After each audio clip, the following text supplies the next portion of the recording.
I know of a company that got 50% of the Fortune 500 use their product. They got 10,000 customers, 55 million people on the product, and 97% customer satisfaction, and they've never made a dime. What would you say to them? That's just not right. It's just not right. I mean, I'm a businessman. You don't have that number and you don't make money. Something's got to get fixed with these guys.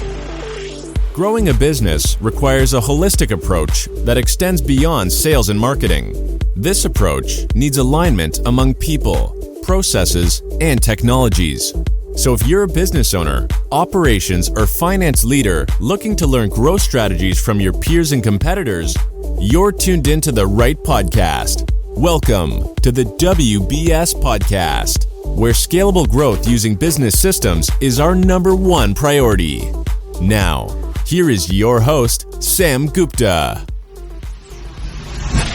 Hey everyone, welcome back to another episode of the WBS Podcast. I'm Sam Gupta, your host and principal consultant at digital transformation consulting firm Elevate IQ. In the ERP community, there's always a debate about what an ERP is.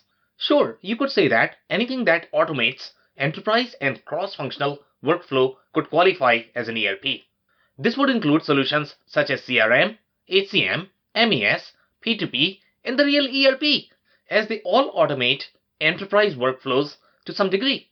Also, there is a thin line as the companies that grew as edge apps like Salesforce, Workday, or ServiceNow tries to gain additional capabilities in other functions in an organization.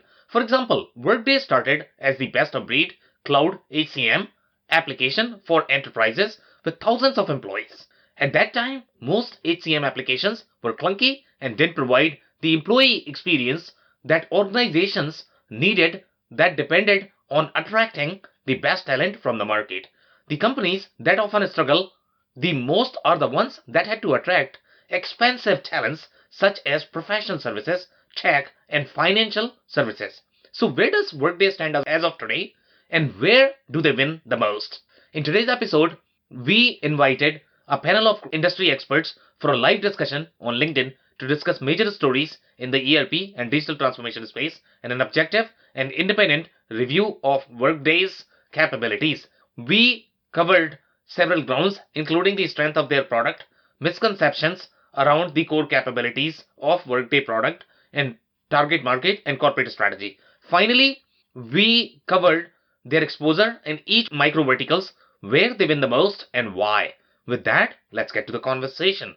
Hello everyone, welcome to today's show. And if you're joining for the first time, this is part of our industry series for which we meet every Tuesday at 5:30 p.m. Eastern. We pick one vendor or the solution that we review independently, and then we are going to be covering the stories from the week related to ERP and digital transformation. For today, we have a very interesting solution and the vendor called Workday. And we are going to have a very interesting conversation how deep they are overall in the ERP capabilities and whether they should be part of the ERP evaluation and the conversations. We are going to have a lot of fun. We will start with everybody's intros first. I am going to start with my intro. If you don't know me, I am Sam Gupta. I am principal at Elevate IQ. I have been leading ERP and digital transformation engagement for roughly 20 years now. As part of Elevate IQ, our focus is really into the independent ERP and digital transformation consulting. We help our customers with business process redesign, business case development, system procurement, system selection, and then finally ERP implementation as well. On that note, I am going to ask Phil to introduce next. Hi, Sam. Hi, everybody. I'm Phil Kerper, Managing Director of Ringling Business Solutions, coming to you from warm Wisconsin, as you can see behind me.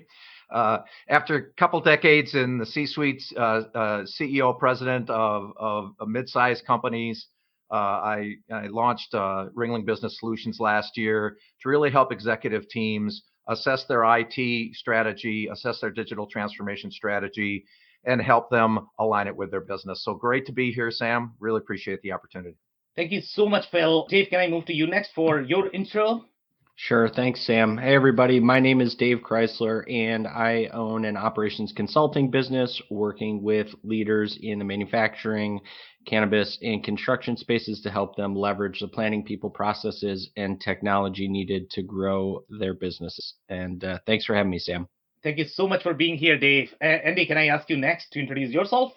Absolutely, Sam. My name is Andy Pratico. I've been involved with ERP software for manufacturers for many decades. I worked all over the United States, all over Canada, worked with close to 1,000 manufacturers in my career. And I have a unique offering for many companies in the fact that I try to educate people on how to evaluate and how to uncover the truth about ERP systems before you buy. Hopefully, it'll help a few people become a little more successful as opposed to the majority. Okay, amazing. Thank you so much for being here, Andy. And before we start with today's stories, we don't have a ton of stories today. If you are in the audience and joining for the first time, sure you guys are commenting and interacting because we are going to be covering your comments and questions during the show. Our panelists are going to be paying attention to your questions. If we are not able to get to your questions during the show, we'll make sure that we will follow up with you. On that note, I am going to start with the only story that we have. It's very surprising that we have done these 40 episodes now, and this is the first time there's not much happening in the ERP community. So we have only one story for this week. I think there is another one that is developing right now that is also coming from Salesforce, but the story is probably going to be released next week. So this week, Salesforce is trying to go deeper into their manufacturing cloud. And the story reads, Manufacturing Cloud for Service builds upon Salesforce's early commitment to the manufacturing space with a complete platform that can handle all of a company's customer-centric operations from sales to service, helping drive revenue. Now, if you are not familiar with the manufacturing cloud, last time I checked, the manufacturing cloud was still very lean overall from the operations perspective. It does a wonderful job of the core CRM functionality, the core pre-sales functionality. It is also going to have very deep CPQ functionality. For a lot of companies, that is probably going to be required, especially if they are really deep with their CPQ functionality inside Salesforce. And sometimes it's very hard for them to integrate the Salesforce platform with the core ERP because Salesforce is not going to have as deep ERP functionality. So Salesforce has a lot of different sort of ERP. They are kind of add-ons that are developed on top of Salesforce platform. For example, Rootstock, Financial Force. But if you're looking for a discrete solution on top of Salesforce platform, you are probably going to struggle and you will require some sort of ERP. But the challenge that you are going to get is going to be how to make these two to work together. That is always a challenge when you are buying two different software because they have their own way of the way they work. So manufacturing cloud is getting a lot of different capabilities. Still, they are focusing on that slice from sales to service. They are not necessarily focusing on the core ERP functionality because they have MuleSoft and they like to integrate with the ERP functionality using MuleSoft to deliver the experience that they are trying to deliver on the Salesforce platform. So here they are saying customer can create automated workflows across the manufacturing ecosystem with digital process automation powered by Omni Studio. Now, I don't know what Omni Studio is, to be honest. I don't know if it is an add-on or this is another vendor, but seems like they seems to have a close affiliation or the partnership with that vendor. They are trying to club the solution with their offering to resolve cases fast and power process automation with contextual information from disparate sources. This allows a manufacturing customer to initiate an application or claim from a customer portal and receive automated guided engagement as they fill out a form. Obviously, this is a weak spot for most of the ERP systems. If you actually read the user reviews, even if you are going for the user experience such as Acumatica, most customer and the vendors, they don't really like the portal experience of the ERP systems just because it seems as if it's actually trying to fit that user experience inside the portal. It never works the way you would like portals to work. So that's a core challenge overall in the ERP community. It doesn't matter which platform you are going to go for. Even the newest ones are still struggling to create that portal experience. And that's why a lot of companies like to go for Salesforce, because Salesforce experience is far superior. When you are looking at that consumer centric experience or the customer facing experience for companies. So here they are saying on the operation side, customer service representatives and other support teams can then pick up the case and evaluate it alongside data from an ERP platform or other sources. Now, this is where the thin line is, to be honest. Okay, if you are going to be doing cases in your Salesforce, then it's going to be really, really, really hard how the process handoff is going to be between your CRM and your ERP. It gets really tricky in my experience integrating these systems. And when you look at from the architecture perspective, now the other things that they have developed in this platform is going to be using native Salesforce surveys. Manufacturers can now capture feedback directly from customers at every stage of relationship and leverage the insights to refine customer experiences and product strategies. Obviously, the NPS surveys play a very important role along with your marketing automation. SAP has made a lot of investment in their customer experience platform, which is the Qualtrics. And obviously, Salesforce likes to position themselves in very enterprisey space. They are going after these large customers. And if they have any sort of customer centricity needs, then they are probably going to require that survey platform. And you need that data for your product development research. You need that data to create that feedback loop that you are looking to see, okay, what is happening with the customers when they are buying the product? Okay, which are the product they are really liking? So you need the voice of the customer data, but not every company can afford to have that. And we have not seen a clear distinction in terms of integrating that customer experience platform as part of the main architecture. Most ERP systems are going to struggle. So I think Salesforce is probably heading in the right direction in integrating this functionality as part of their platform. But I don't know how slick that experience is going to be, because most companies utilize either some sort of platform, SurveyMonkey, or maybe Qualtrics. They are designed for customer-centric surveys. I don't know how deep Salesforce capabilities are. If you guys have any comment, I can take those. Is this a tool similar to Inforce CPQ plus the surveying capabilities? Is that what this is? Well, so I don't think Infor has the customer experience platform, which is going to be, the surveys are going to be extremely deep overall. It's not that easy when you are working with the enterprise use cases. Some of these implementations are going to be extremely deep. And that's why platforms like Qualtrics exist. And I don't remember how much SAP paid. I think they paid billions of dollars for Qualtrics. So it's not just survey. Yeah, Sam, I wasn't sure when I read this whether it was that new from what Salesforce typically could do for you. Maybe they've enhanced some capabilities here. The automated service process, I thought you covered that perfectly of whether that really belongs in a spot. Certainly returns you can make, has to belong in the ERP. The voice of the customer, like you say, there's so many really good products out there of doing survey work.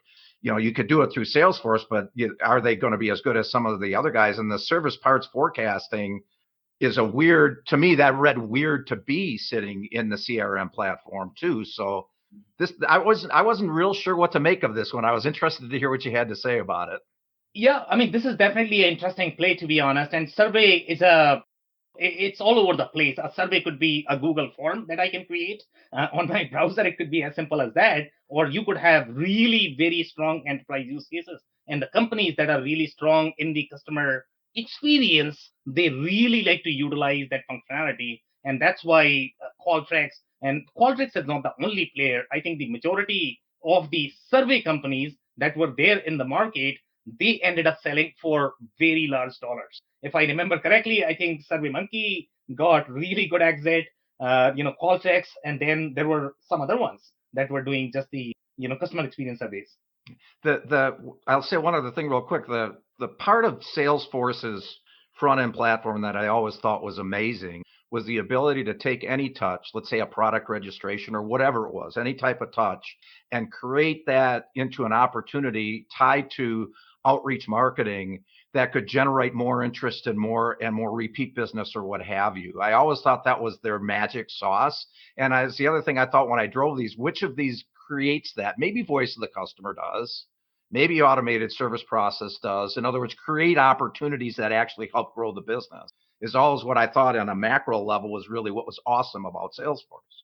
Yeah, I agree with that assessment. Anybody else has any other comments? Well, it sounds like there's some AI built in. Is that correct, Sam?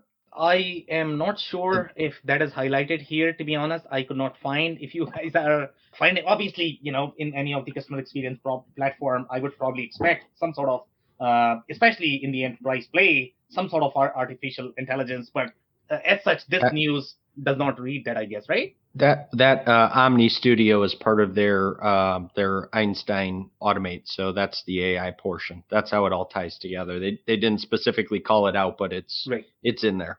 Gotcha. Okay. Thanks, Dave. Perfect. Anything else, guys? Okay. Then we are going to move to today's discussion, which is going to be Workday. And I am going to brief you guys on Workday's capabilities and their history, where they came from and where they are as of today. And we'll be covering this from many different perspectives. So if you are not familiar with Workday, obviously Workday is extremely popular. It's popular in the HCM space because that's their bread and butter, and that has always been their core. If you actually look at the Workday's journey, it has had similar journey of other SaaS companies that branched out from major companies such as Oracle. I mean, the majority of the companies that you are going to see that are really successful at this point of time that actually invested in cloud, for example, Workday, Salesforce, they all had executives from Oracle. So Salesforce, Workday, I would say ServiceNow to some extent had similar story as well, similar trajectory. And then you are also going to have companies like Coupa that has a similar story overall. What these companies try to do in their evolution and journey, they didn't try to pick just one functional area as opposed to going full-blown ERP. They just pick one vertical and they try to attack that. So in case of Workday, they actually went through HR. And as we all know, the HR department in general is very innovative, especially for the companies that rely on talent. And that is going to be your tech. It's going to be media.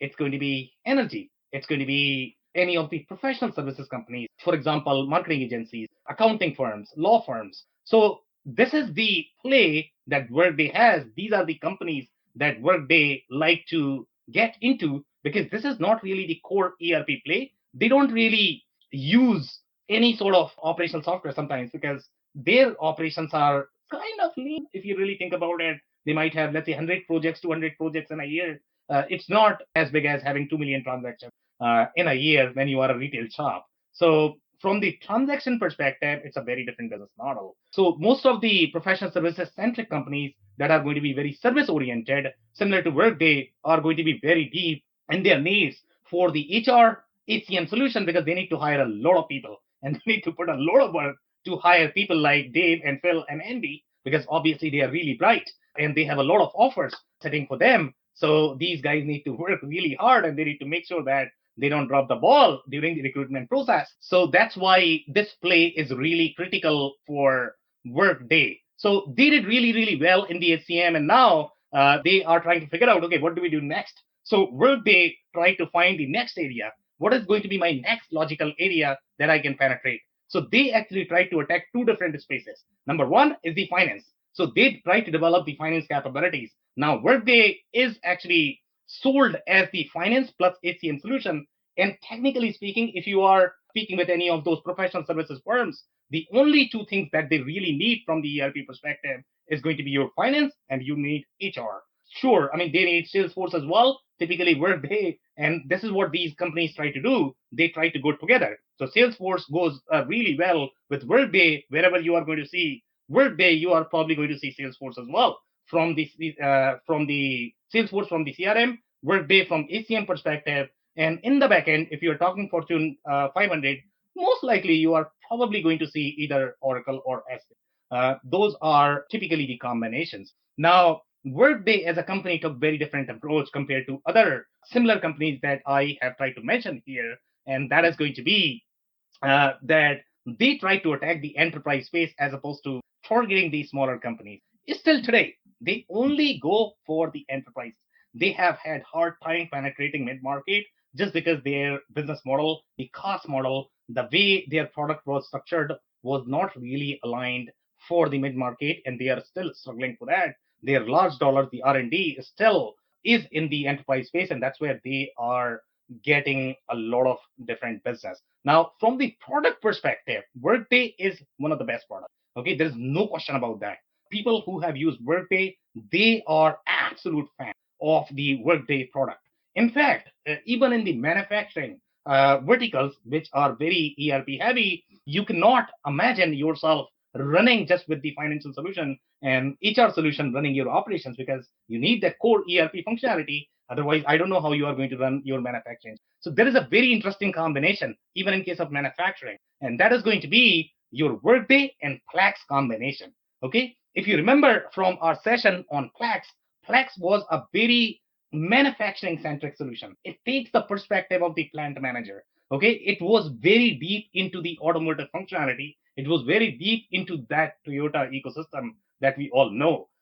Now, they are really, accounting is really afterthought for them. ACM, not there yet, okay? And most of the companies that are going to be in the automotive supply chain, they are probably going to have very strong people need as well, because when you look at your manufacturing process, you require the certification for each of these steps, and then the ACM workflow kicks in your manufacturing process, and that's why sometimes it is hard. So most companies that wanted to actually go for SaaS, they utilize the Plex and Workday combination, and they really appreciate that.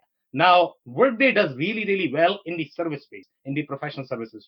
They don't do as well in the manufacturing space. Now, in the manufacturing space, there are going to be other competing HCM solution. For example, Infor has its WFM product, that does really well because Workday is not going to have those bells and whistles of the union functionality. Okay, because when you deal with people, you are going to have a lot of unions, and then you need to do submissions with them. You need to please them, and I'm pretty sure Phil is going to have a lot of comments there in dealing with unions. For a CEO, it's not an easy job. It's a very difficult job. So that's for the briefing. Do you guys have any comments? I can take those. I thought that was well covered, Sam. And when you were saying those nice things about David, Phil, and myself, I just wanted you to let you know that flattery will get you everywhere, Sam. Okay, interesting. Well, hopefully I can get some leads tomorrow, Andy. All right.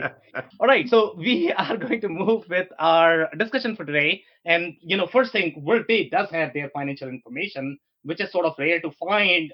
It's always hard to find the financial information. And inside financial information, we are always looking for that product roadmap. Because if you are going to have 200 products, it's very, very, very hard to find out, what is going to happen to the product that you might be buying or our customers might be buying. So that's why when we look into the financial statement, we are always looking for that product specific information. What is the corporate strategy? Where are those dollars going? What is going to be their core focus? Which are the products that are going to be shut down in the future? So here, we are looking at their overall corporate strategy and trying to figure out, okay, what are they trying to do next and what is their sweet spot? So here, the company, number one, Workday delivers financial management, spend management, human capital management, planning, and analytics applications designed for world's largest companies. They are being crystal clear, okay, that it is not designed for SMB, it is designed for world's largest companies. They are also being very specific about the kind of companies that they like to target. And they are saying educational institutes and the government agencies. Now, if you actually look at their deal flow and the case studies, I don't think they win a lot, to be honest, in that education space, because even education space has a lot of operational nuances that requires a very specific ERP solution. And in that space, Workday is going to have competitors such as Unit 4, which is very, very, very strong in the schools and universities. So I don't think Workday is as strong in that space. Workday is going to be super strong with the professional services. That's where their sweet spot is. That's where they win most. The media, the telecom, core service companies. Here, they are saying that, they win with the government agencies. We saw in case of Deltec that Deltec probably has far stronger, government play than Workday does. I don't think Workday is going to have the similar contract management functionality that Deltec is going to have. That's why the play for Deltec is going to be more with the government contractors. Workday will not be able to compete there from their core offering unless they are trying to utilize any sort of add-ons as part of their offering. The other point that I wanted to cover that I did not cover is the third leg that Workday is trying to focus. So number one is the HCM, number two is the financial, but the number three is the FP&A play. Okay, that is the financial planning and the FP&A analysis, I guess, right, Phil? So that is the CPM market, corporate performance management. They acquired a company called Adaptive Planning. Workday is not very strong in their acquisition game. They are still very conservative. They are losing money that we are going to see in their financial statements that they are not profitable to date. And because of that, I don't think they have enough cash left to be able to buy these companies. So, but I mean, they have acquired some very interesting companies, and they did just one acquisition that we covered, I guess, last week for their CPQ solution for the service vertical. So since they got the FP&A capability, that's where they became really strong with their financial planning in the treasury functionality. But I don't know if their financials are going to be as weak, but they are definitely trying to commit to that financial vertical that they want to go as the financial plus HCM, and that's where they are going to be really strong. They don't want to partner with anybody else except probably Salesforce in that service play. So here they are saying, obviously they are the cloud first company, and that's how they started. It's Workday is supposed to be born in the cloud. They started somewhere in 2005, which is still early in the game. In my mind, for most of the companies, that would be similar to Infor. I think Infor started somewhere in 2003. Salesforce started in 1999. So yeah, so Workday is still a very new company, and what they have done in these many years is definitely commendable. So here they are saying we operate in one operating segment called cloud applications. They don't have three segments. They don't have infrastructure play. They have just one segment, which is the cloud applications. Now here, this is the acquisition that I was talking about. This is for Zimit. We acquired all outstanding stock of Zimit, a configure price quote CPQ solution built for services industry. Now, when you acquire the CPQ, so far, if you look at the deals, the way Workday had operated, they were always integrating with Salesforce. But now, since they are getting the CPQ solution, so I don't know what is going to be next for them. Maybe they are trying to get some of those CRM capabilities as well. Who knows? Maybe they are going to buy one of those CRM companies so that they could be sufficient themselves when they are trying to compete in the service play. Here, they are saying that we believe the acquisition of Zimit will accelerate our ability to deliver a comprehensive quote to cash process automation offering that will provide services organization. They are being crystal clear that it's only for the services organizations. It's not supposed to be for the product organizations, which is going to be manufacturing, distribution, and retail. That's not their target market. Increased visibility across the entire revenue cycle. The revenue recognition process of a professional services company is going to be extremely tricky. You need far deeper capabilities with your ASC 606, the way revenue recognition works, and that's always changing. So the people who are really involved in that process, they would require far deeper financial capabilities. And that's why the bigger professional service companies like to go for something like SAP. But here, obviously, Workday is developing deeper capabilities from the finance perspective as well. Now, there is a little comment here related to goodwill. Goodwill was primarily attributable to the expected synergies from integrating Zimit's technology into our product portfolio. Obviously, that is the reason why any company would buy a company, because they are hoping that this integration is going to help them win more deals, or the integration is going to help in some fashion. So obviously, you have the resulting goodwill that they are carrying there. They are saying that we invested roughly $2 million in Zimit prior to acquisition. Every company that goes in acquiring any of the companies, they are going to first test, how the management is. They are going to look at their financial statements. That's how they sort of go into the investment game. That's exactly what these guys did. So here, I think the overall acquisition seems to be working out. I don't know if that is going to be a success or not, but so far it seems to be aligned with their target strategy, the market that they are trying to capture. Yeah, Sam, on the acquisition first of all, it's for a company the size of Workday, this is a tiny deal. So it's just interesting to me that that's a lot of play on, and maybe it just happens to be the one that was out there. But it comes back to your strategy of how much really free cash do they have. Just to clarify the goodwill comment, that's simply a statement of how they're booking it, so that they can amortize that piece of the purchase for by declaring that it's goodwill. So that's more of being transparent on how it's going to impact their financials. They did this acquisition. Exactly. And to be honest, I mean, that's where I guess the money factor comes in and the financial standing of the publisher comes in as well. So in this particular case, for them, maybe this is a big money. Who knows? Because they don't have cash. But for companies like SAP, Oracle, obviously this is not going to be big money because they are spending billions and billions, including Salesforce. Salesforce is spending like nuts. Okay, I will move to the next slide. So here, this is the next acquisition that they had done. And I think they are becoming very active in the acquisition game, to be honest. This is the second acquisition in last 1 or 2 years. So here they are saying they acquired Peakon on March 9th, 2041. We acquired all outstanding stock of Peakon, an employee success platform that converts feedback into actionable insights for $700 million. Now this is slightly bigger, Phil. This is not as small.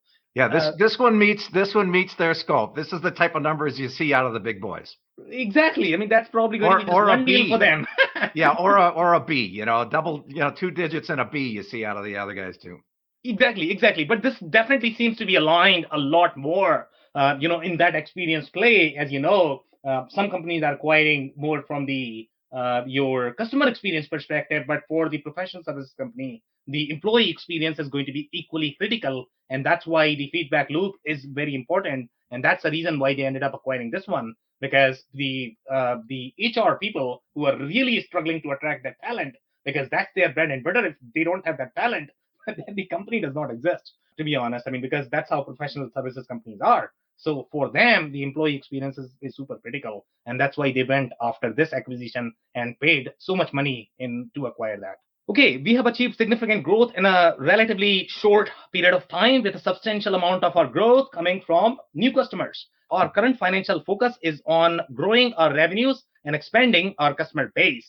Obviously, they are spending a lot in sales and marketing, and that's the reason why they are not profitable. They can stop all of those sales and marketing campaigns and they could be making money, but obviously they are spending a lot in sales, and they are very clear there. While we have incurred operating losses on GAAP basis in each fiscal year since our inception in 2005, we strive to invest in a disciplined manner across all of our functional areas. We expect our product development, sales and marketing, and G&A expenses as a percentage of total revenues will decrease over the longer term as we grow our revenues, and we anticipate that we'll gain economies of scale by increasing our customer base without direct incremental development costs. Now, that's a tall claim there. We'll see how that plays out, to be honest. It's not that easy.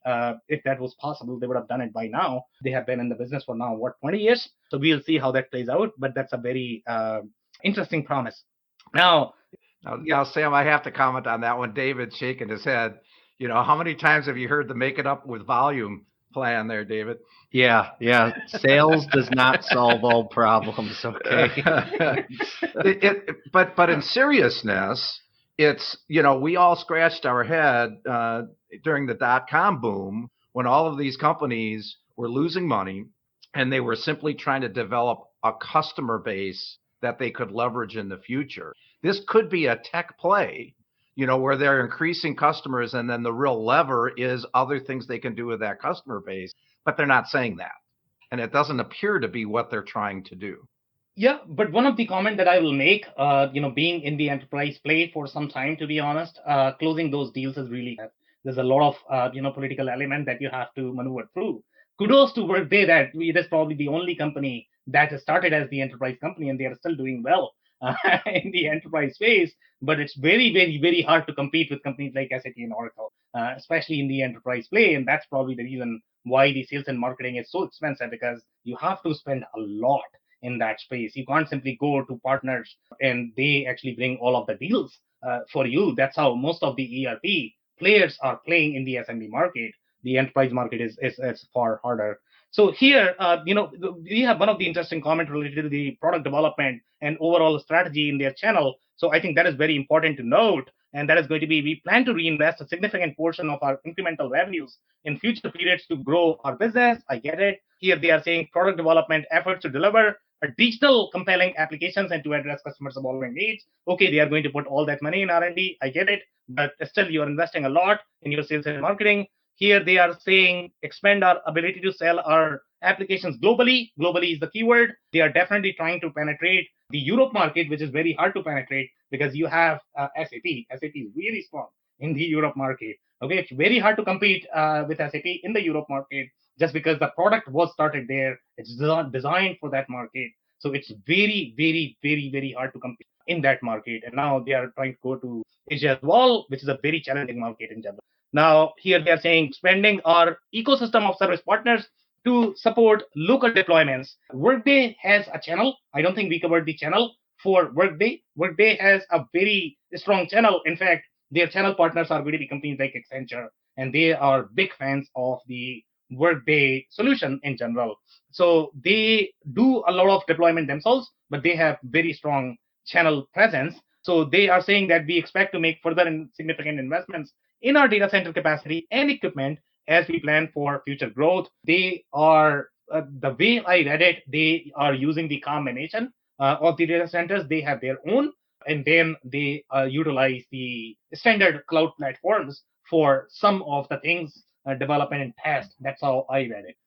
So this is definitely a combination. They are maintaining some of their data centers.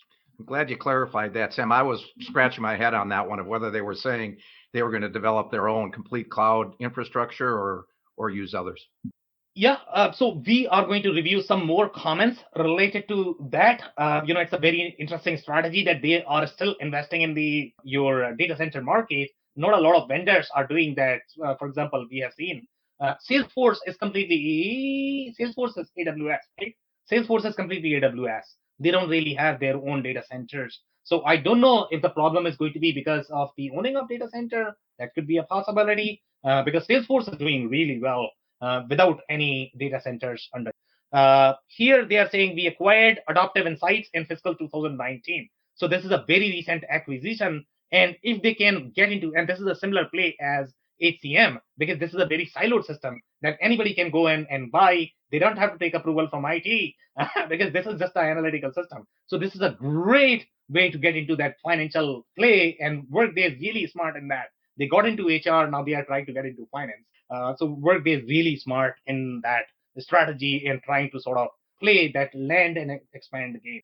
So yeah, so they are doing really well in that. We have also invested heavily in our professional services organization to help ensure that customers successfully deploy and adopt our applications. Additionally, we continue to expand our professional services partner ecosystem to further support our customers. We believe our investment in professional services as well as partners building consulting practices around Workday will drive additional customer subscription, continued growth. We expect the rate of professional services revenue growth to decline over time and continue to be lower than subscription revenue growth. That's very standard with any of the SaaS companies. They like to have a little bit piece of the pie, especially for the enterprise customers. I don't know a company that actually relies on partners in that enterprise space. It's very rare, unless you are talking about companies like Accenture or Deloitte. Then that's a different ballgame.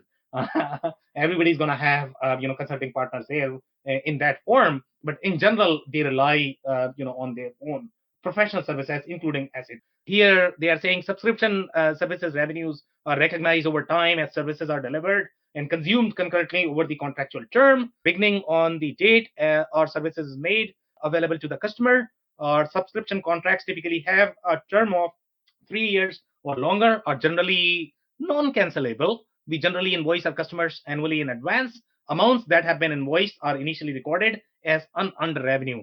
I don't see any surprises there. This is very standard SaaS model. The consulting engagements are generally billed on a time and material basis or a fixed price basis. Again, no surprises there. This is a very standard arrangement over time as the professional services are performed. That's how they recognize their revenue. For contracts billed on a fixed price basis, revenues are recognized over time based on the proportion of the professional service performed.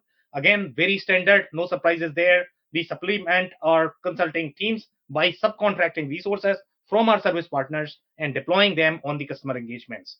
No surprises again. This is very, very, very standard in this play. I don't see any other surprises here unless you guys have anything that you notice. Okay, so I am going to move to the next slide. So here we have the costs and expenses. Here they are saying that the subscription services revenues, that is going to be employee related expenses associated with hosting our application and providing customer support, data center expenses, depreciation of computer equipment and software. Again, no surprises there. That's very, very, very standard. The professional services is going to have a lot more your services, the subcontractor expenses and travel expenses. Again, no surprises there. For sales and marketing, employees related expenses, sales commissions, marketing programs, travel expenses. Obviously, this is what is driving their sales and marketing dollars. They are spending a lot there. Marketing programs consist of advertising, events, corporate communications, brand awareness, product marketing activities. Obviously, they have one of the cleanest marketing that we are going to observe. And obviously, marketing is very expensive. And that's why they don't have any money left. So yeah, kudos to them that they are doing really good. Here they are saying we host our applications and serve our customers from data centers located in the United States, Canada, and Europe. These three locations, because markets such as Canada is going to have a lot of restrictions in terms of which are the companies that they can work with. That's why you have to have that data center in Canada. That's why they are hosting it there. I can almost guarantee that Europe actually is going to have far tighter control because of GDPR. And that's why they need to have the data centers there. Here, we do not control certain aspects of these facilities, including their operation and security. We saw this in case of, if I remember correctly, I think QAD has the similar trend. I think the way this process works is, even though they are going to own the data center, it's still sort of subcontracted. So other companies are probably going to be controlling a lot of operational aspect. They are simply working with a lot of different vendors. You have the financial ownership, but from the operational perspective, you are still working with companies that are the data center players in the market. The owners of these data center facilities have limited or no obligation to renew their agreements with us. So obviously they have the contractual agreement. That could be a red flag, but I mean that's probably true for any of the data center company out there. Nobody is obligated to renew any contract if you don't pay them enough. And obviously that could be a hit on the licensing agreement that if they are not able to renew in the price they are hoping to renew, then there could be a pricing implications for the customers. Then they are saying we also need to rely upon third-party hosted infrastructure partners globally, including AWS, Microsoft, Google, to serve customers and operate certain aspects of our services, such as environments for development and testing, training, sales demonstration, and production usage. Now, my comment, and Phil, we were talking about this, right? So here, I don't see anything else left here.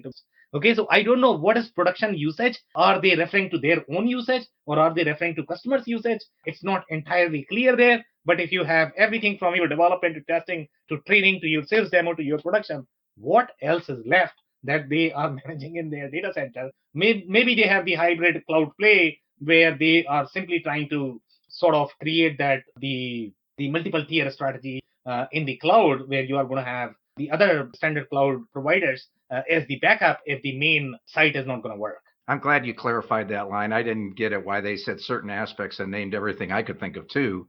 That second part you said, Sam, you would know this better than me, but that would be weird to me. If you're going to use AWS, then use AWS, and use the cloud. If you're going to use your own cloud, then for a certain customer, then use it. I'm not sure why you would break up a customer and put them in two separate locations. That's weird to me. Well, so from the tech perspective, that's a very interesting argument. And this is the argument that I have been having. So if you are the enterprise company, one thing you don't want to do is you don't want to, and again, most of these workloads are mission critical for the company. If let's say, if the cloud company does not agree to renew the agreement, then, moving those workloads could take 10 years. And I don't know what you are going to do in between, if you're not able to move those workloads. So obviously, this is going to be a very strategic relationship. And sometimes these companies could have a lot of clout in those negotiations. For example, let's say if you're completely dependent upon AWS. Now, if you are going to have problems in that relationship, what do you do? So that's why companies are really trying to develop that hybrid architecture where they could utilize the multiple vendors the way you would utilize your internet or electricity, that I'm going to have two lines from two internet providers, and I will let them compete and figure out, who's better, but I'm going to have both of these options. So that's the mindset that most tech companies are playing with. Yeah, and I agree with Workday's strategy in creating that hybrid architecture. So you taught me something on that. That's really interesting. I wouldn't have thought that, but I would just, the only pushback I would have is that other companies may be doing that, except for the three biggest ERP companies on the planet, which is SAP, which developed HANA. The other three have their own cloud, right? Exactly. It's an interesting argument. I think the assessing the cost of cloud is definitely a very tricky topic, and everybody sort of struggles with it. Even though everybody sort of sold on cloud, but true cost of cloud is still very uncertain at this point of time. Again, the CIOs that have run larger workloads, cloud gets really expensive in the long term. It has a lot of limitations as well. So again, I'm not against cloud. I am very pro cloud. I don't see any reason why any company should go for on-prem. But still, when you are that large, then you are going to have different problems. You are going to have different capital. You are going to have different capacity, and then it might make sense. So in the enterprise world, it may be a play for creating your own data center, and that's why Workday has that. Okay, guys, if you guys don't have any other comments, I'm actually going to move to the next slide. And this is where we are going to be reviewing the capabilities. So here, when we look at the product, their product is very centered around those three core areas that I had mentioned, which is the financial management, the spend management. By the way, I was, surprised to see a lot of supply chain functionality here. So they have spend management, to be honest. Okay, spend management is a very procurement play, which I would not see why Workday has that, because if you are targeting HR, you are targeting finance. Okay, now why do they have spend management? So that's a very interesting play. The reason why they would have the inventory management functionality or the spend management functionality, as you know, most of the professional services companies are going to be very, very, very big on the indirect spending, and they are going to be very lean on the inventory itself, because those are not the inventory driven organization. So even though Workday is claiming that they can do inventory management, it's not the inventory management that you are going to see in case of your retail manufacturing and distribution. That's a very different inventory. Here we are talking about a bunch of computers, mouse, and water bottles that people need to do their job. We are not talking about the bread and butter and the product that you are trying to sell. So make sure you understand that.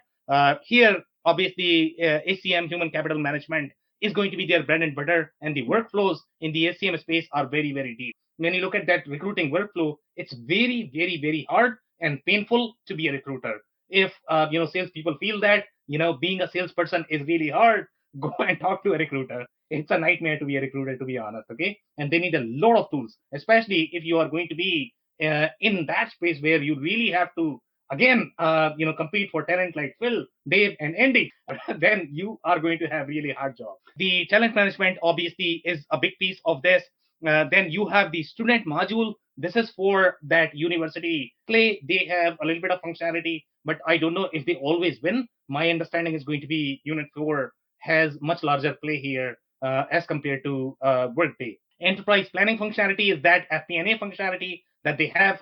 They are trying to compete with players such as Anaplan, which is a very large market share in the retail and the connected planning space. Adaptive planning is more for the service-centric organization, and these two are going to have very different financial planning workflows. So here they have acquired that. PSA, this word might sound very similar to what we reviewed during Deltec, but Deltec is a very different animal compared to Workday. Workday is a very ACM product. Deltec is very government contracting sort of product. They are not going to be as strong in the ACM functionality. They are going to be very strong in that PSA functionality designed for those government contractors. They are not going to be as strong in this functionality. So again, the industry, the micro vertical matters a lot for any solution that you are going to be reviewing. Okay, here, if you look at the size of the customer that they are trying to sign, obviously they are signing Netflix. Now, talk about talent, the kind of talent that you need for Netflix.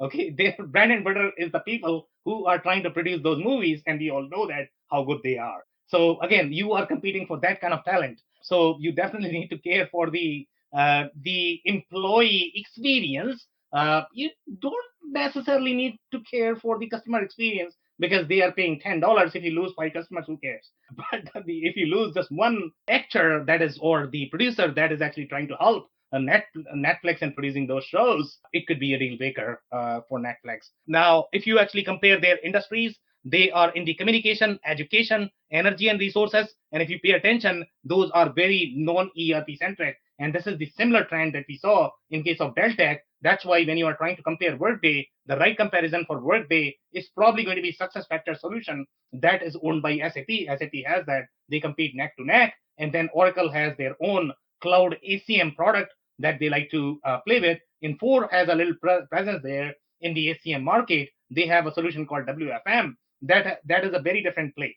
For the manufacturing organization, Workday might not work because they have a very unique need overall in terms of their, even for the ACM functionality. That's why Infor WFM really wins in the accounts where they are going to have the Infor manufacturing solution. They have a little bit of play in manufacturing. We'll review their customer case studies, where what they are doing in those manufacturing verticals and where they are able to win. But one of the things that I really appreciated about Workday, they are crystal clear. I'm going after large and medium. Okay. If you look at other vendors, they try to provide the whole list that I'm going after pretty much everybody. That's not what Workday is saying. Workday is saying, I am designed for really large companies like Netflix, and I am going to do really good job there, which is amazing.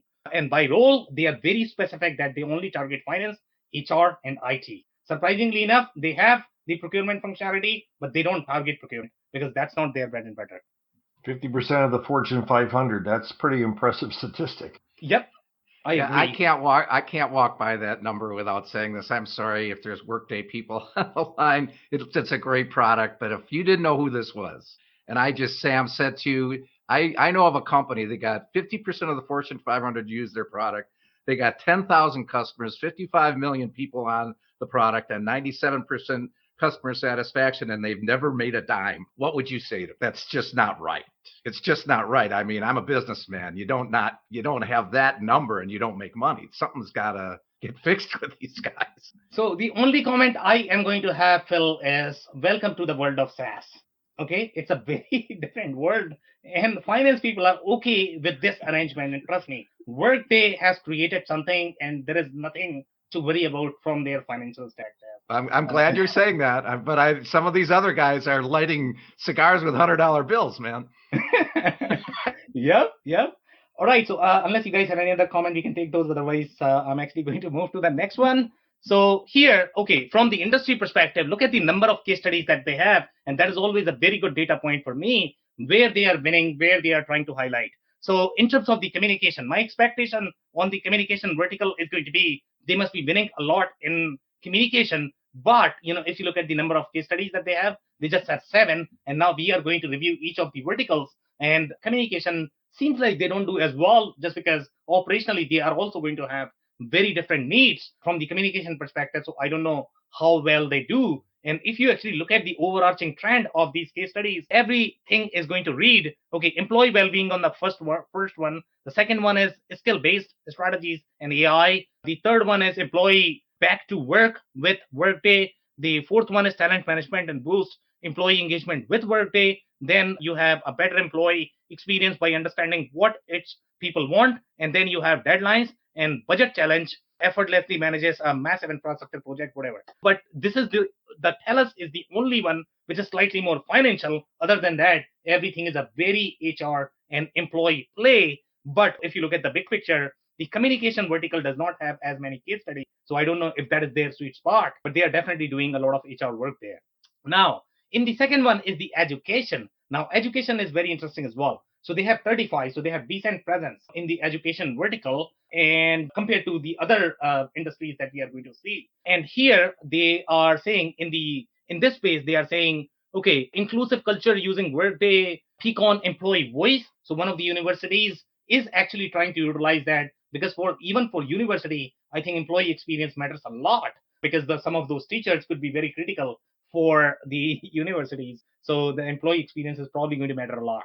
And then they are saying replacing 3 systems and numerous apps with a single solution. They have not specified what they are meaning there, but my understanding is going to be 3 different siloed HR systems. They must have replace the recruiting, the ACM, and that also you have 2 or 3 different, or maybe expense management solution that is also part of that portfolio. They must have replaced that. The other one reads consolidates data and increase efficiency with a flexible HR system. Again, HR play, even in case of university. This university has one source of finance and HR data to better manage resources, budgets, and plans. So this is the first time that we have seen anything finance that they have won because of finance. Obviously, they are not winning as much for the finance. Then they are saying Workday adopted planning, which they acquired in 2019 to improve finance forecasting and gain deeper insights. Again, this is going to be a much easier deal to close because they are only going for the planning piece. They are not shaking the foundation of the organization with their ACM and ERP. So they have won, and most likely Adaptive Insights may have brought this customer to Workday portfolio, or maybe they have won. Who knows? Here they are saying integration and end-to-end testing from Workday, but they are not clear of how they have won. But if you look at the overarching trend of the education vertical, they have decent number of case studies here for this vertical. So it seems like they are winning, but the primary factor why they are winning here is because of their ACM capability. Finance is still very low overall. They are not winning because of finance. Now, let's look at some of the other industries. So here we are going to look at the energy and resources. Now, your assumption is going to be they must be winning a lot in the energy space.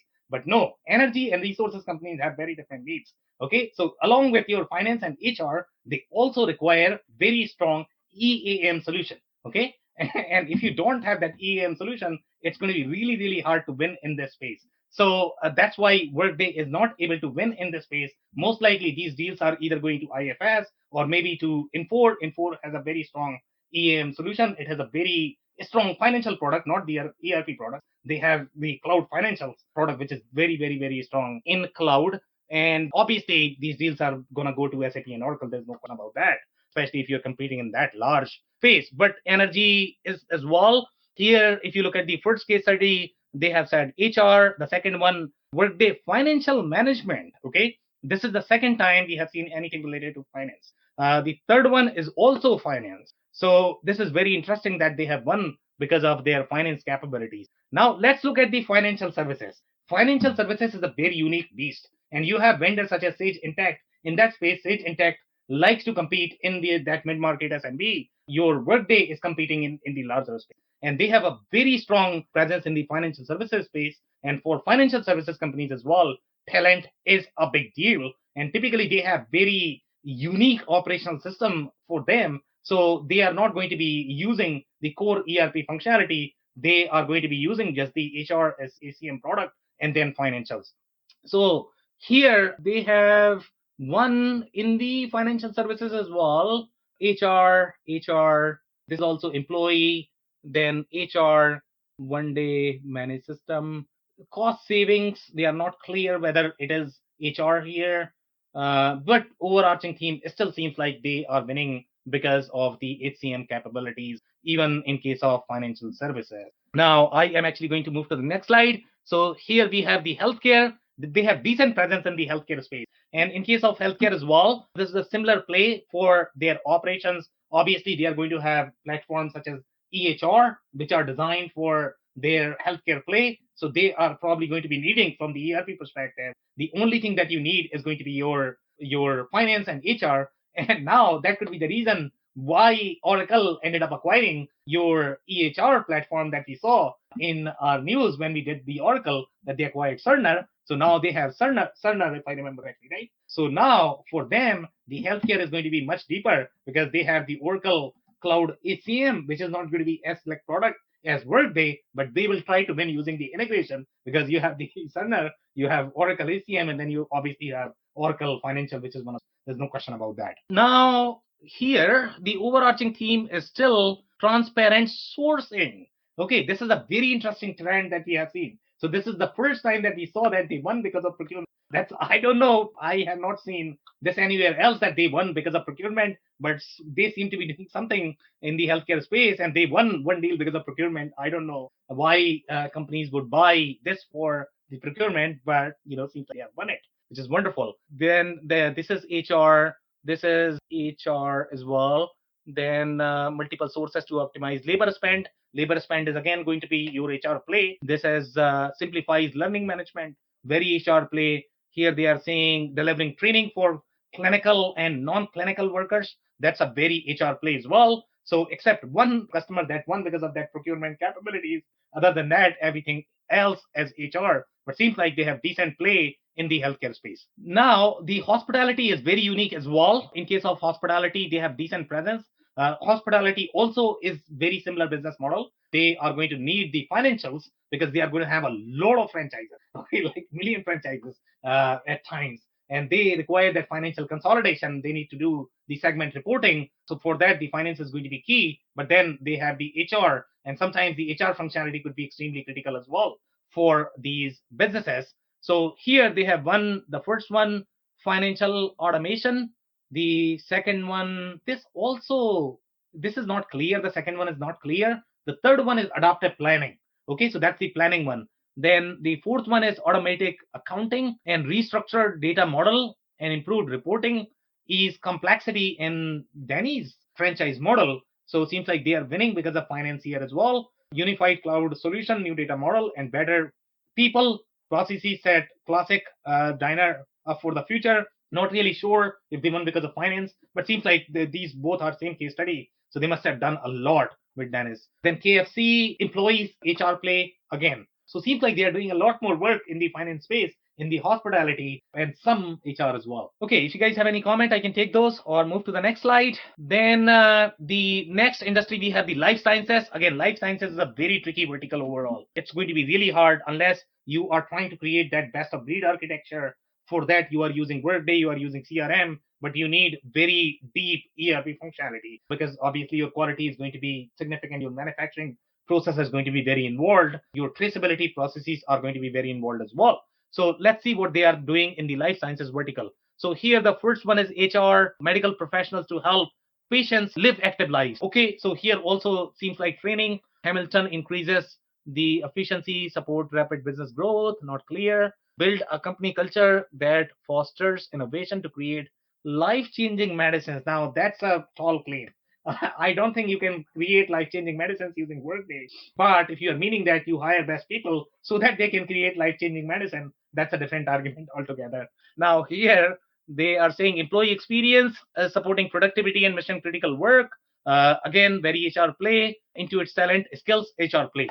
So again, in the life sciences vertical, most of these are going to be that best of breed architecture. And it seems like they are winning 50% of the time when they are competing with either Oracle, HCM, or your SAP success factors. And that's been my experience as well. In most of the deals, they are probably going to have 50% win rate because HR really like this product. And if you don't buy Workday, they are probably going to resign.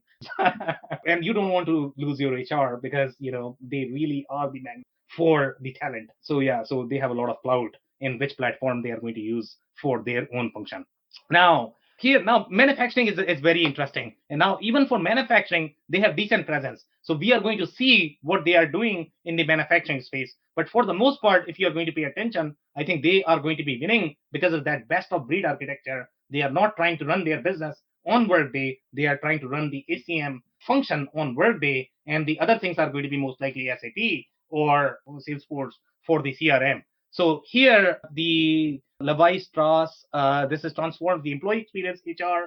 NVIDIA is automates and simplifies their hiring process, HR, over working capital, and speeds up demand planning by 4x. So this is the adaptive planning, and this is where they got some of that financial planning play. But for the most part, this is still not used as that finance module or the operations module. Here they got some customers because of Peakon. Employee voice is a very critical area. They are winning a lot of customers because of that. And Rico actually wanted that because Rico obviously would care for their employee experience. Here they are saying, now this is a very interesting one. So here they are saying luxury packaging business unifies reporting and performance management across 3 innovative business segments. The way I am going to read this is also going to be your planning. This is the adaptive planning play. This is not the ERP play. But I would love to dig deeper into this case study. The way they have reported this is typically your FP&A solution is going to be combining data from multiple sources. And the only thing they are doing is that planning and the analytics and the reporting, this is not really part of that ERP workflow for which ERP is going to be used. The only workflow play for them is going to be that HCM and the HR play. that they are really strong at. Here is another manufacturing customer. Here they're saying global planning efficiency by 4 times while expanding control over their working capital. This is again, in my opinion, I think that adaptive planning play, it's not anything else. Because of adaptive planning, they won all of these customers in the manufacturing, and that could be the reason why they got so many different customers. Ticon is actually bringing a lot from manufacturing. Your adaptive planning is bringing a lot from manufacturing. Okay, if you guys have any comments, I can take those. Now, here I am looking at my media and entertainment. My expectation was that they must have very high exposure here, but that doesn't seem to be true. It's similar to communications. They only have 13 case studies here, so they are not winning as much in the media and entertainment as well, because these companies seem to be very strong development shops. So sometimes they might have the proprietary HR system as well. I don't know if anybody would spend money in their own HR platform, but you never know. I have still seen companies developing their own ERP system. So who knows, maybe they have developed the HR system. So here we have some very exciting logos such as Netflix. But for the most part, if I look at this play, consolidated HR, finance and HR. So there is one that actually has done finance and HR, and Netflix breaks silos between finance, HR, and IT to be more agile. But the finance that Netflix is trying to claim here, in my opinion, I think that is going to be FP&A play, where they are trying to forecast that labor spend as opposed to the actual financial spend. So again, I would think that Netflix is probably going to have a slightly deeper ERP system. I'll be shocked if they are using Workday financials to be able to run their financials. The Met increased its insight and control over source to pay processes. Okay, so again, this is a very interesting play. And by the way, one thing you will notice that you would assume that not for profit is probably going to be similar to your professional services. So they must be winning a lot, but they actually don't win in not for profit because they compete with companies like Unit 4, which we are going to cover in the coming weeks. They are really strong in the not-for-profit functionality. Workday does not win as much in not-for-profit. So here, and by the way, the not-for-profit is going to have very complex operational workflow where you have to do the reporting based on grant. When you are working with these cities, you have to track the revenue, and that gets really complex. And that's why the Workday is probably not going to be enough for them to be able to support their financial and the operational processes. That's why they would go with something that is going to be slightly more complete than going with Workday. Here, I can see some procurement, which is amazing. Continuous planning. So they are doing a lot of planning here. So this is again not for profit. And even in case of not for profit, I don't see a lot of HR, which is very interesting that not for profit companies are not using Workday for HR. They are sort of all over the place and they are not winning as much. So obviously they are not strong in not-for-profit. Some more industries, the professional services is going to be the strongest, as you can clearly see with their number. It's the strongest for them, okay? And they have 63 logos there, as part of their case studies. And here they are saying SoftServe puts its people first in order to drive engagement. So here, HR and obviously professional services rely on their people. The people are the most important assets for the professional services. That's why they would go for something that is really strong in HCM. They will not care as much for the other things. And that's how companies like to think, depending upon what is their critical success factor based on their business model. For professional service companies, it's always going to be people. Now, the other case study, HR. Also, this does not say anything. It says gains the agility to scale and grow as a unified company. So maybe it is the adaptive planning play, not really HR play. Now, the other industry that we have is public sector. So they don't win in public sector. That's a very interesting play here, because for the public sector, again, I think Unit 4 does far better in the public sector space. Even Oracle has a large presence in the public sector space. So, and my understanding is going to be Deltek would probably do really well in the public sector. So they don't win as much in the public sector either. And let's see what they have done in the public sector. Improves organizational alignment with KPIs, better services to the people it serves. HR, I believe here, payroll faster. HR play, improve services with streamlined plus. Does not say anything here as well. This says budget management, which is probably going to be adaptive planning. So maybe they got all of these logos because of adaptive planning, because I'm not seeing a lot of HR here in the public service sector market either. Some more industries to go through. Retail, surprisingly enough, they have a lot of presence here. I don't know why retail companies are going for this one, but most likely they are trying to create that best of breed solution for the retail as well. So here, the New Zealand, they have done something with HR. Then this one, Wawa, to thrive a third century. It does not say anything. Maybe they are doing adaptive planning, because adaptive planning is a very strong solution. It competes with Anaplan, and that could be the reason why they got a lot of different logos from there. Here, Target, HR. This one, HR. So retail, obviously, they have large presence in the retail space as well, which must be because of their best of breed architecture. Now, technology is a very interesting play, similar to your professional service. Okay, technology companies rely on talent. Okay, if you are going to hire a developer, good luck to you, because that you have the hardest job. Okay, they are not going to pick your phone. So here, obviously, that's why for technology, Workday is going to get a lot more logos. So here, they are saying agility and growth. This is HR, all HR. And that is true with our assumption as well, because technology company is going to require that ACM functionality. That's why Workday is really winning in the tech space as well. Now, if you actually look at some of the HCM features, and this is where a lot of people don't really understand what is the real difference between our HCM solution and the ERP solution. ACM has very different workflow. So if you pay attention to the kind of features that you are going to need in the HCM play, and ERP is never going to be able to say. You don't want to host your ACM functionality inside your ERP. That's a big no-no. Okay, if you have really grown your ACM organization, you have 1,000 people, you are better off going to something like either HR or ACM solution. Your HR people are going to have much better life. Employees are going to have much better life. Don't try to do that inside ERP. That's a big red flag. So here, if you look at the kind of functionality that you're looking at, you are looking at employee demographic data, job profiles, and administration, benefits information, organizational and location management, pay calculation, things of that nature. They could get really complicated overall, the way those workflows work. If you are trying to customize your SAP to do this, that's a really bad idea. You should not do that. Now, leave and attendance management features. Again, that's a very ACM-centric functionality. If you are really strong in that, and that's your pain point, and if you have outgrown systems like ADP, which can do your workflow, a little bit of ACM, they have their own SCM solution as well, then probably you need a best-of-breed ACM solution for your needs. Employee self-service features, a lot of ERPs are going to claim that they have. Please don't use it. Okay, it's really bad. So if you actually pay attention to how Workday works, and the employee self-service feature is going to be a far more slicker overall. Tracking of all physical assets. Now, this is not really the asset management solution. It is simply trying to track the assets that employees are carrying to track the obligation. So don't get confused with the assets word, that this is looking into the EAM play, where you're going to have corporate assets, big, large machines, oil wells. That's not the assets that we are talking about.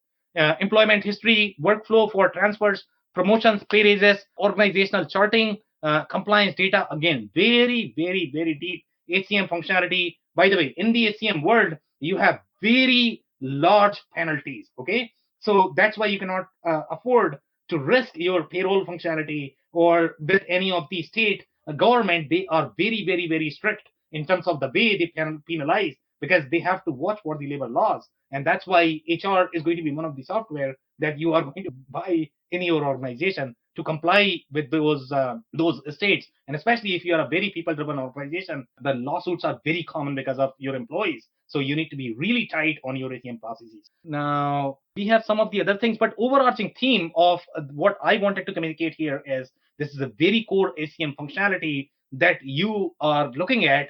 Don't try to compare this with ERP, because ERP has a very different place in the organization. If you have outgrown your ACM functionality, you are better off going for a slightly more sophisticated SCM solution than replicating this functionality inside your ERP. Okay, if you guys have any comments, I can take those, or I can move to the next slide, where we are trying to review some of the reviews here. And if you look at the size of the company that are trying to utilize Workday, is fairly large. So we are looking at 10,000 plus. I don't think Workday is going to talk to a company that is going to have 100 employees. They'll simply say no, because Workday is not really designed for that. It could be really heavy solution for them to use, and they are not going to get the customer experience that Workday expects from the customers for the customers. Here they are saying personal information, view and update, request references, career performance, feedback request and receiving, job and referrals, etc. on Workday as end users. Now, if you look at the core feature set, it's a very HR-driven process. Okay, this is not ERP. There might be some overlap, but for the most part, this is what lives inside the HR organization, for which you would probably need a specialized software in your architecture. Now, here they are saying well suited for enhanced number of use cases. Absence management is good, but as such, no red flags. Workday module can take up to 2 years. Workday configuration is not as simple as other HCM software. So the only reason why this user is complaining about Workday, it's very rare to find somebody who complains about Workday, is because they must have come from systems like Bamboo HR. Okay, if you are coming from Bamboo, obviously that's a very small, tiny, weeny application. It's not designed for that enterprise workflow. The similar comparison is going to be, hey, I hate my SAP because I like my QuickBooks. Here they are saying, I hate my Workday because I like my Bamboo. Okay, guys, this is not apple to apple. Get serious.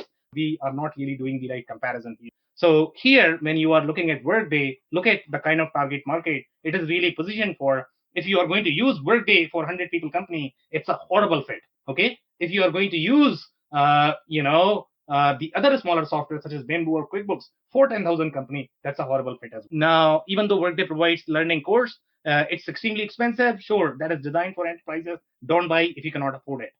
Workday is extremely expensive when compared to other HCM software. Yes, it is expensive. It is designed to be expensive because it's really complex. Now, the user has claimed that the Workday is probably the best HCM software in the world right now. That is probably true as well. SuccessFactors is the only one in the Oracle HCM that could come close to really meeting the kind of capabilities that Workday is going to have. Workday allows the configuration of time of plan that should only be visible to a certain set of employees. Now, this is where that nuance comes in when you look at the HCM functionality, because HR is supposed to be one of the most sensitive organizations inside the company. Sure, finance is obviously very sensitive as well, but even if you are able to show your revenue to your employees, they are not going to care as much.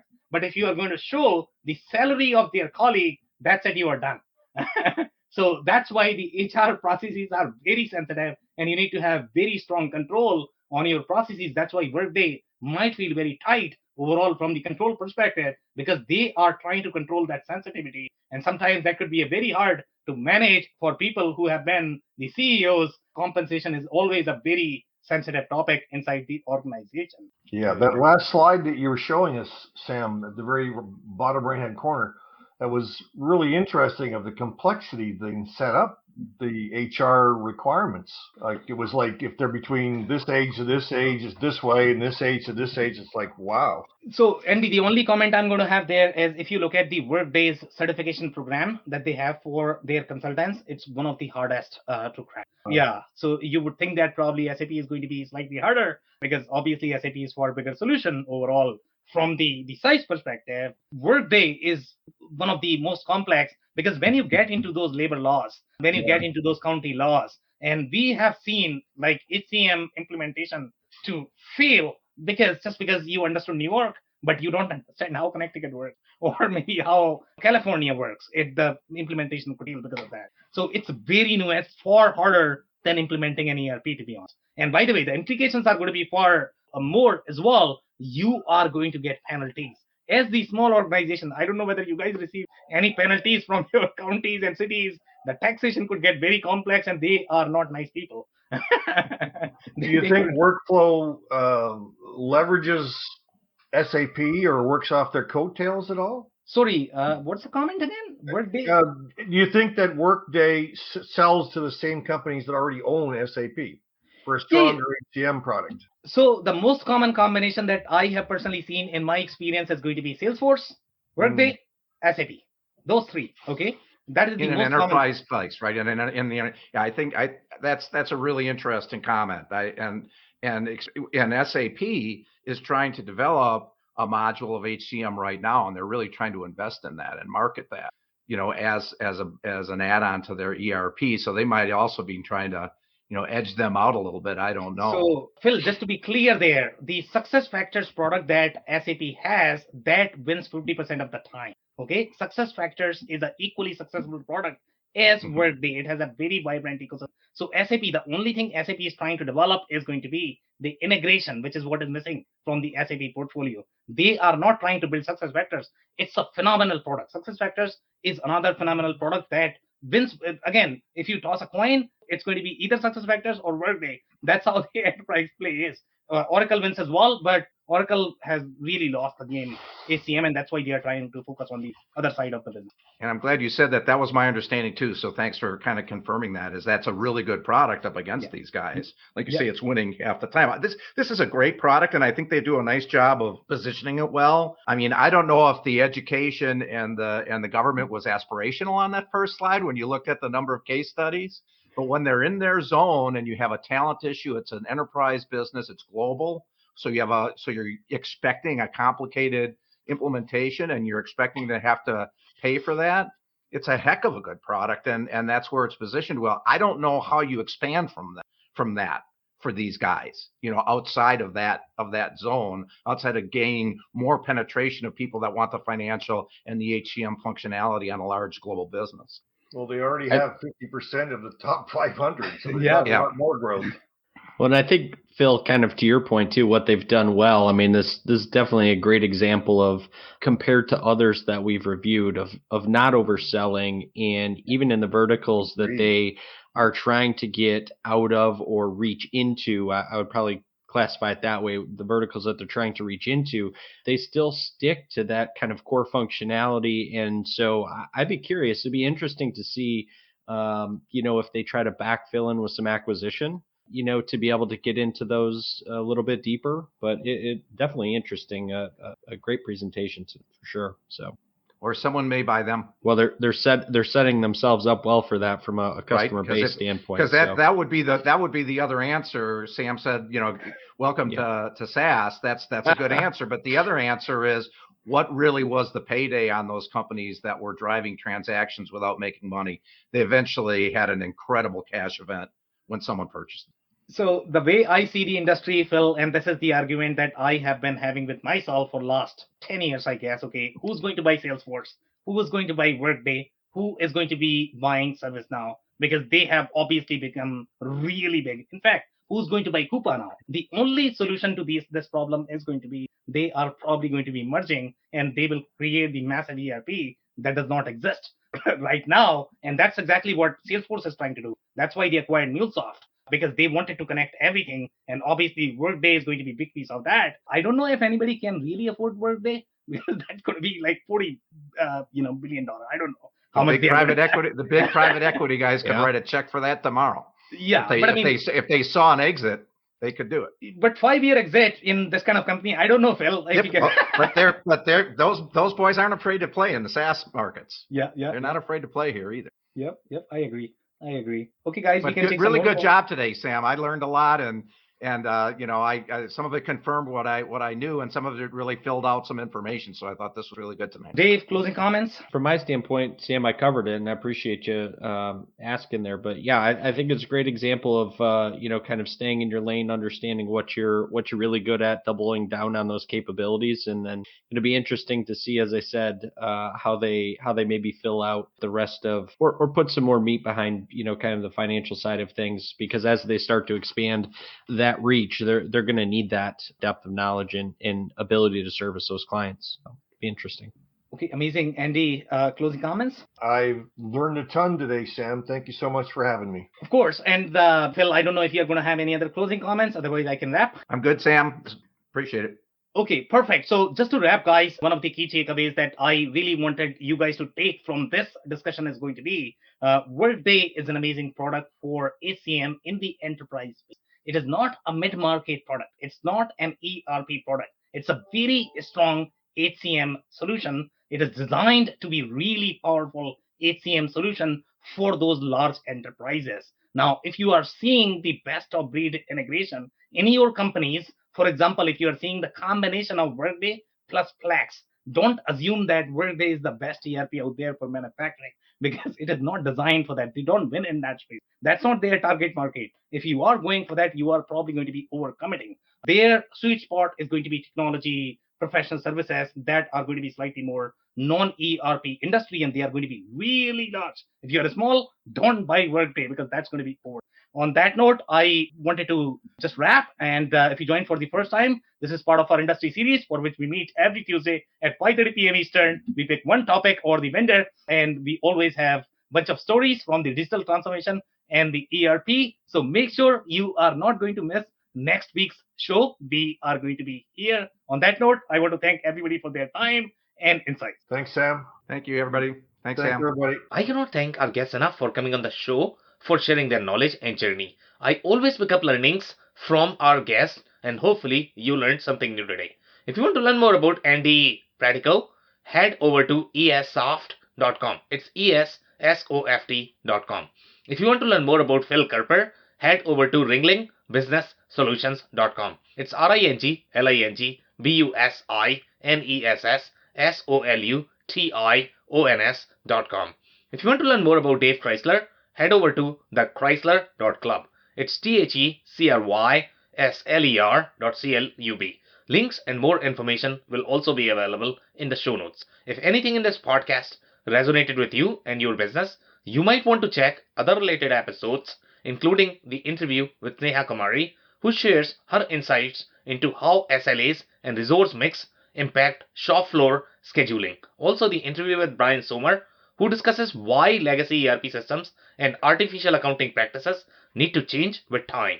Also, don't forget to subscribe and spread the word among folks with similar backgrounds. If you have any questions or comments about the show, please review and rate us on your favorite podcasting platform or DM me on any social channels. I'll try my best to respond personally and make sure you get help. Thank you, and I hope to get you on the next episode. Thank you for listening to another episode of the WBS Podcast. Be sure to subscribe on your favorite podcasting platform so you never miss an episode. For more information on growth strategies for SMBs using ERP and digital transformation, check out our community at WBS.rocks. We'll see you next time.